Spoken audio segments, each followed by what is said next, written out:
Morning, everybody. Corey Anderson here. Today is the 7th of February, and it is 9:30 in the morning. And today we are starting our 13th week in the Master Key system.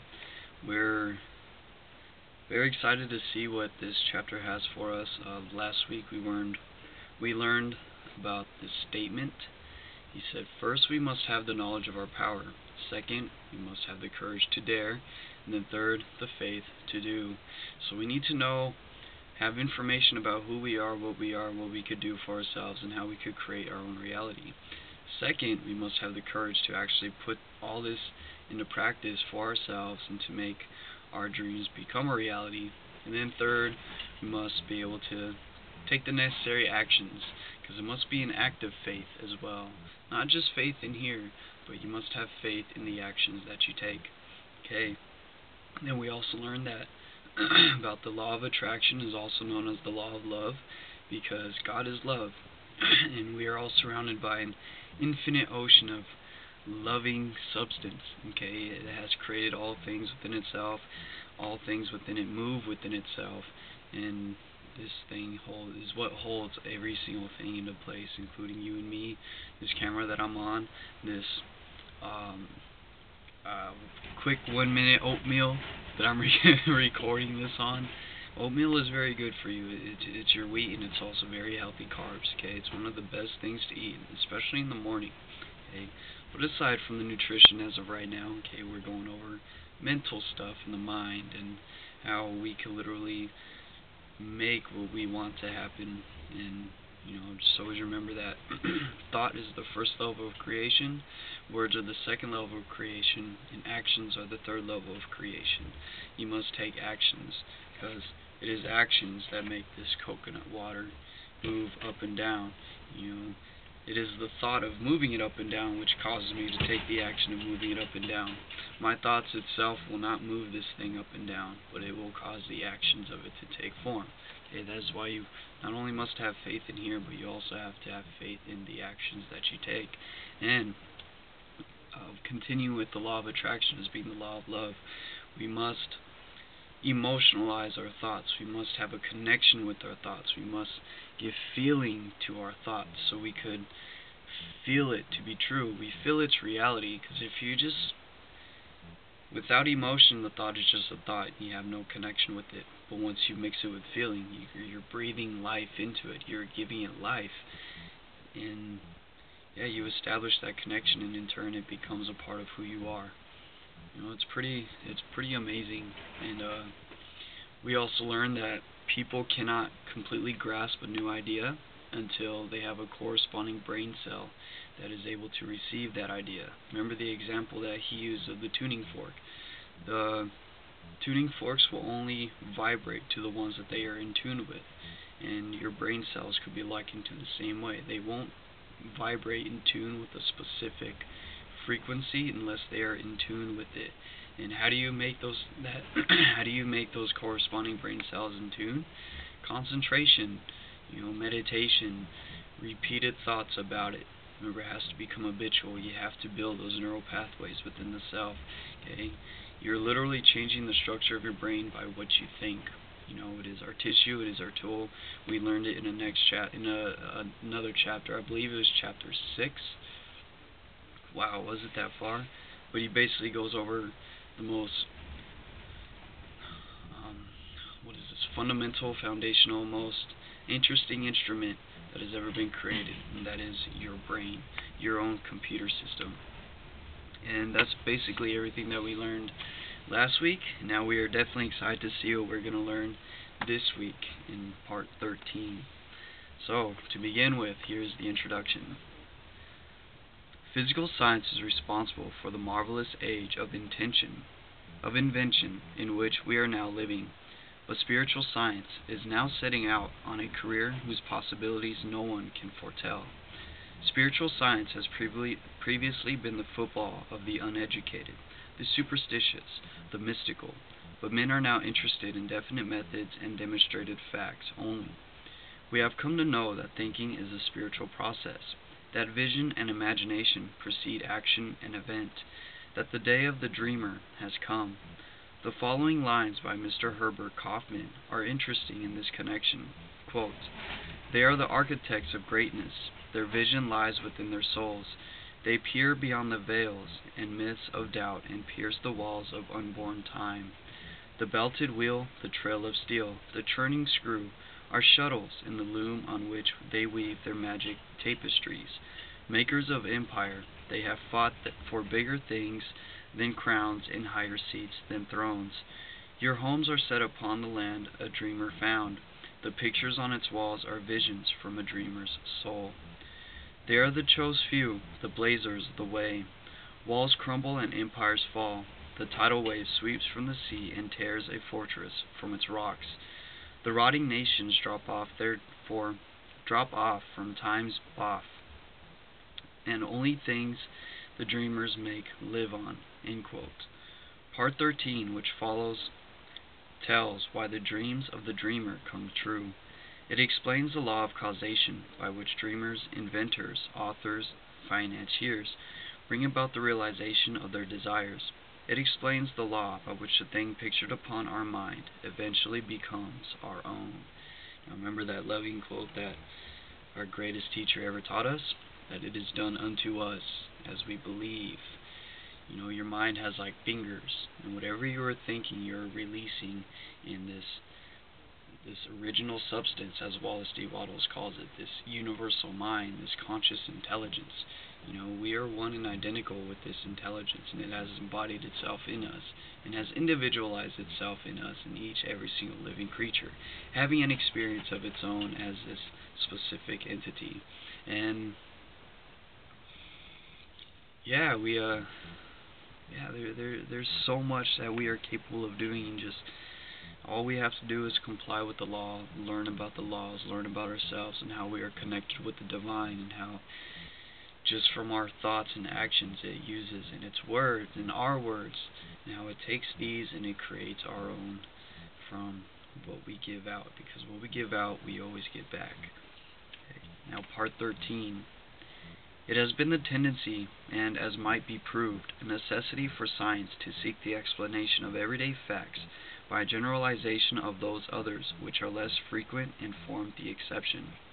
Thus does the eruption of the volcano manifest the heat which is continually at work in the interior of the earth, and to which the latter owes much of her configuration.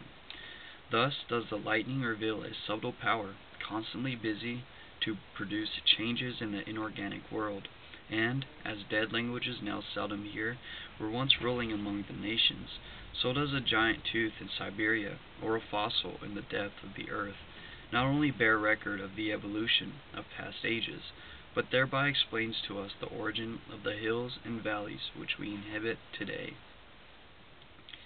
In this way, a generalization of facts which are rare, strange, or form the exception has been the magnetic needle guiding to all the discoveries of inductive science. This method is founded upon reason and experience, and thereby destroyed superstition, precedent, and conventionality. It is almost 300 years since Lord Bacon recommended this method of study, to which the civilized nations owe the greater part of their prosperity and the more valuable part of their knowledge, purging the mind from narrow prejudices, denominated theories more effectively than by the keenest irony, calling the attention of men from heaven to earth more successfully by surprising elements than by most forcible demonstration of their ignorance, educating the inventive faculties more powerfully by the near prospect of useful discoveries thrown open to all, than to talk of bringing to light the innate laws of our mind. The method of Bacon has seized the spirit and aim of the great philosophers of Greece, and carried them into effect by the new means of observation which another age offered, thus gradually revealing a wondrous field of knowledge in the infinite space of astronomy, in the microscopic egg of embryology, and the dim age of geology, disclosing an order of the pulse which the logic of Aristotle could never have unveiled, and analyzing into formerly unknown elements the material combinations which no dialectic and scholastics could force apart. It has lengthened life, It has mitigated pain. It has extinguished diseases. It has increased the fertility of the soil. It has given new securities to the mariner. It has spanned great rivers with bridges of form unknown to our fathers. It has guided the thunderbolt from heaven to earth. It has lighted up night with the splendor of day. It has extended the range of human vision. It has multiplied the power of the human muscles. It has accelerated motion. It has annihilated distance. It has facilitated intercourse, correspondence, all friendly offices, all dispatch of business. It has enabled men to descend into the depths of the sea, to soar into the air, to penetrate securely into the noxious recesses of the earth. This then is truth. This then is the true nature and scope of induction. But the greater the success which men have achieved in the inductive science, the more does the whole tenor of their teachings and example impress us with the necessity of observing carefully, patiently, accurately, with all the instruments and resources at our command, the individual facts before venturing upon a statement of general laws. To ascertain the bearing of the spark drawn from the electric machine under every variety of circumstances, that we thus be emboldened with Franklin to address, in the form of a kite, the question to the cloud about the nature of the lightning, to assure ourselves of the manner in which the bodies fall, with the exactness of the Galileo, that with Newton we may dare to ask the moon about the forces that fastens it to the earth. In short, by the values we set upon truth, by our hope in a steady and universal progress, not to permit a tyrannical prejudice to neglect or mutilate unwelcome facts, but to rear the superstructure of science upon the broad and unchangeable basis of full attention paid to the most isolated as well as the most frequent phenomena. An ever-increasing material may be collected by observation, but the accumulated facts are of very different value for the explanation of nature, and as we esteem most highly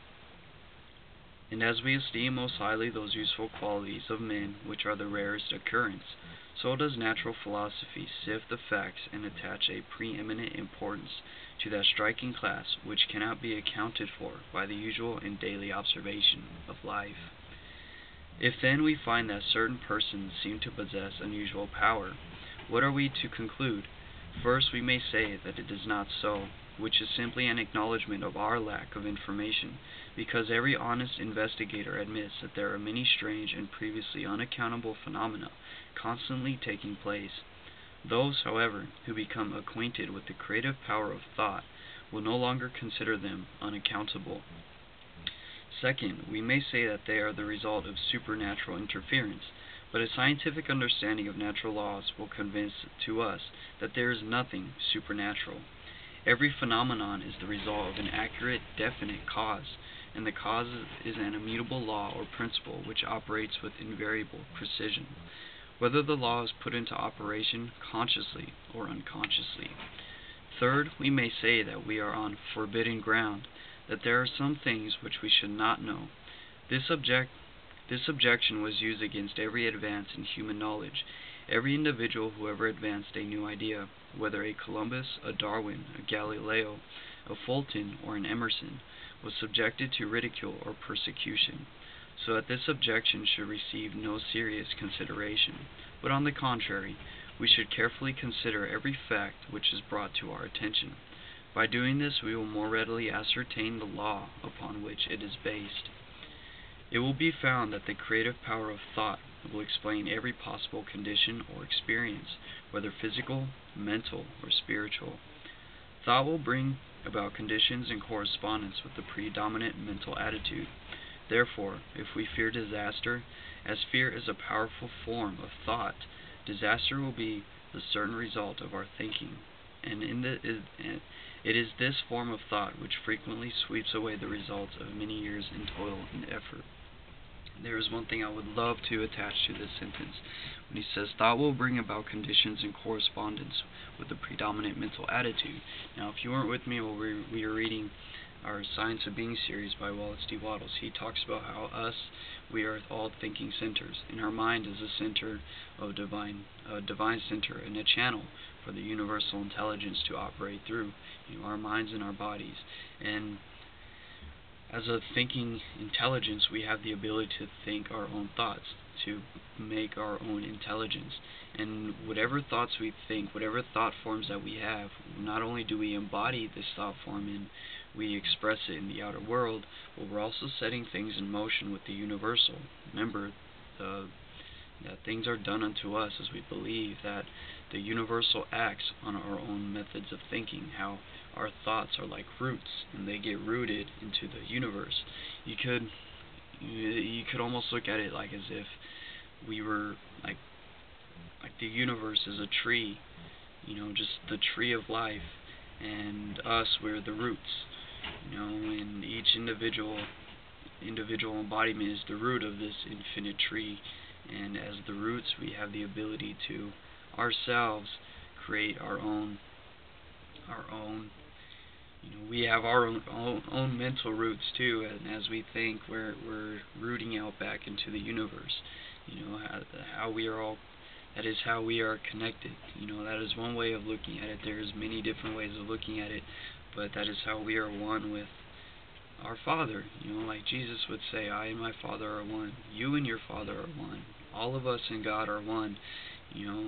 And yeah, as we think certain thoughts and have certain thought forms, and as they become habitual, it becomes subconscious and it becomes a part of our character. And as our character, it would equal our destiny. And whatever we create ourselves to be, that is exactly what we are going to be getting out of life. Always keep moving forward. That is basically everything that, well, it's kind of what I'm trying to inspire people to do. I don't know how many people even watch this stuff. I know the videos are pretty long, but I know at least I'm making the effort to make it happen for myself. And whoever sees this, even if it's for a second, hopefully that helps to plant the seed in your mind, the viewer, if you read it, or if you have seen this, to actually take the initiative of doing this for yourself too, because we all need the information, and we all need to know what we are capable of doing in our lives. Because the way all this works, the way society works is, essentially not how life really is. The society of today is not reflecting what life really is, who God is, what we are naturally intended, how we were naturally intended to live. And, yeah, let's go ahead and continue. Okay. If we think of some form of material wealth, we may secure it. By concentrated thought, the required conditions will be brought about, and the proper effort put forth, which will result in bringing about the circumstances necessary to realize our desires. But we often find that when we secure the things we thought we wanted, they do not have the effect we expected. Sorry. That is, the satisfaction is only temporary, or possibly is the reverse of what we expected. What then is the proper method of procedure? What are we to think in order to secure what we really desire? What you and I desire, what we all desire, and what everyone is seeking is happiness and harmony. If we can be truly happy, we shall have everything the world can give. If we are happy ourselves, we can make others happy. Wow. The greatest of all good is happiness, and heaven is here and now. And even if a man has nothing left to give, he can still give happiness. That is a quote. It is by, I got it from a Christian D. Larson, one of his books. He said it's called creating, I don't remember what it's called, but he talks about creating your own sunshine. Creating your own happiness in your own world. Because if you find it to be hard to be happy while you're gloomy, you're not creating your own sunshine. You must, even if you're feeling bad, you must work towards making yourself feel better. You always want to feel better, because remember, feeling it's the vibrations of what we're vibrating at, the energy. So you always want to stay positive, and you always want to be happy, so you could be on the higher level of vibrations. You know, the law of attraction, like attracts like, and you'll bring those things into your life.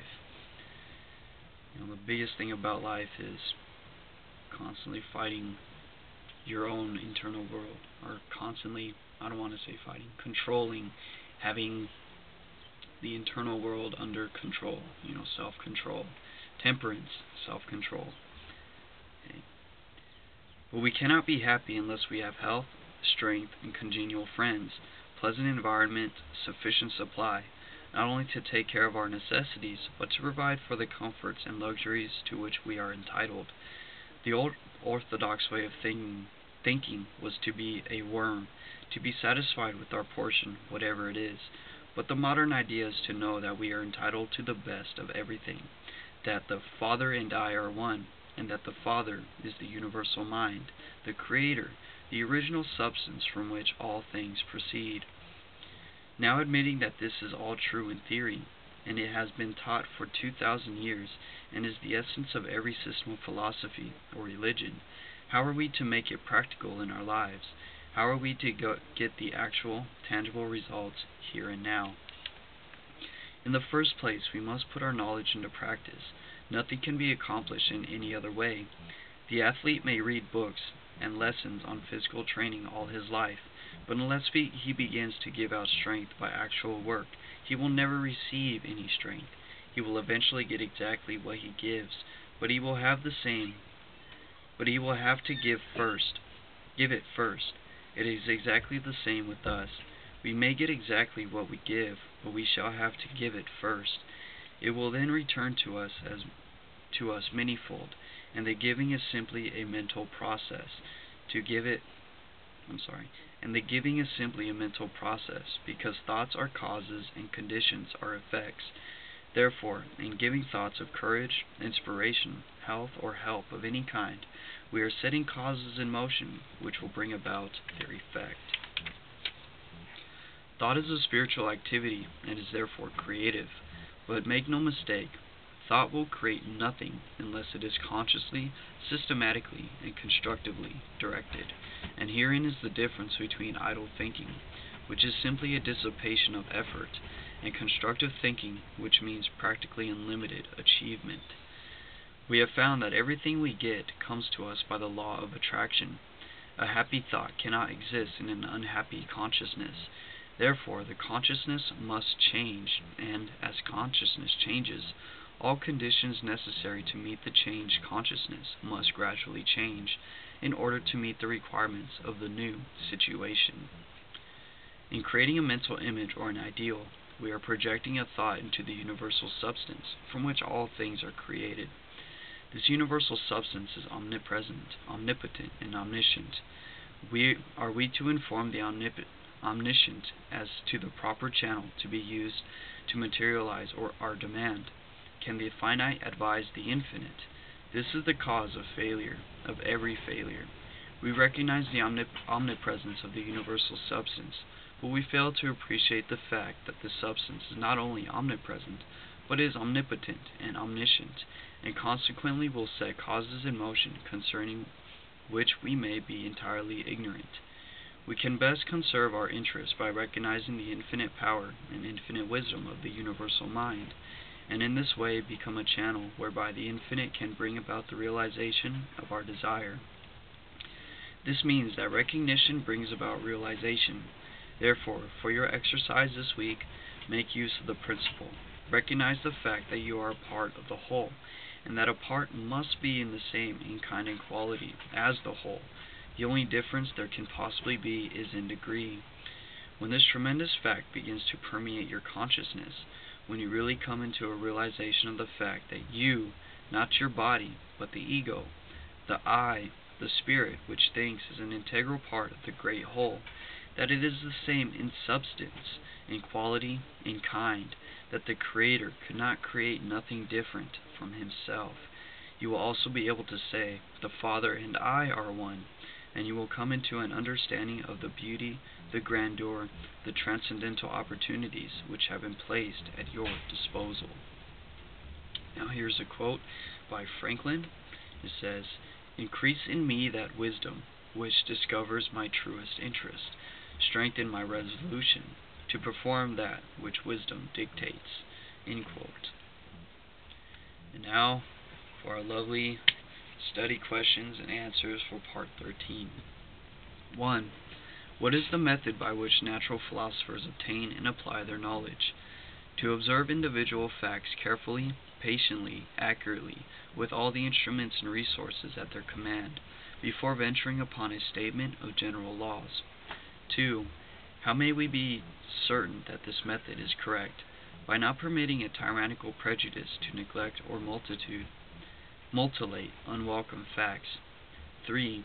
What class of facts are esteemed most highly? Those which cannot be accounted for by the usual daily observation of life. 4.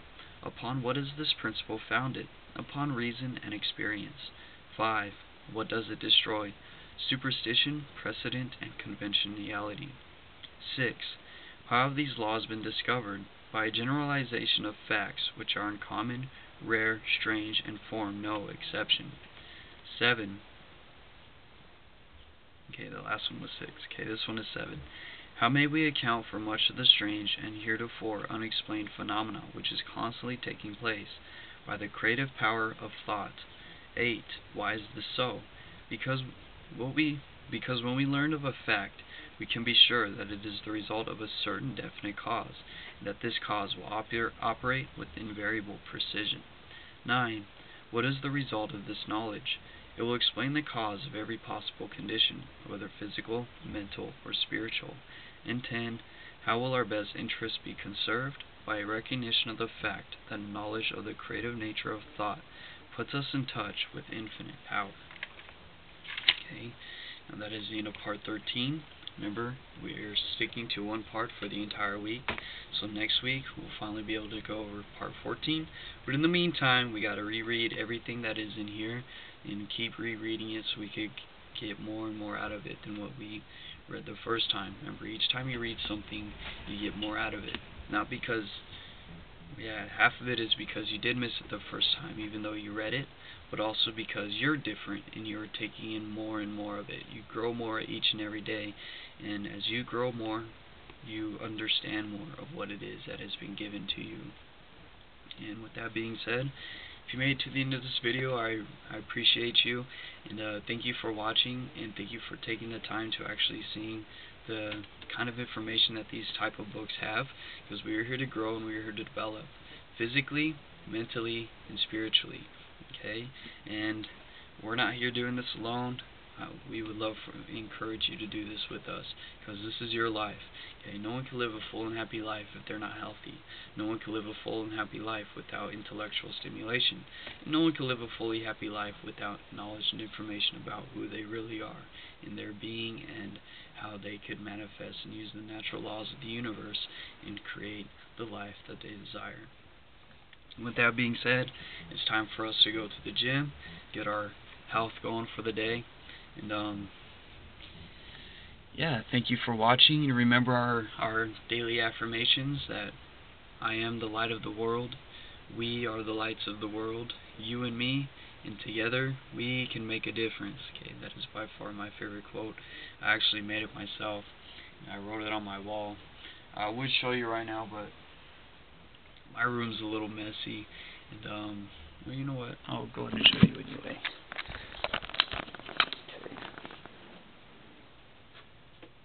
We are the lights of the world, you and me, and together we can make a difference.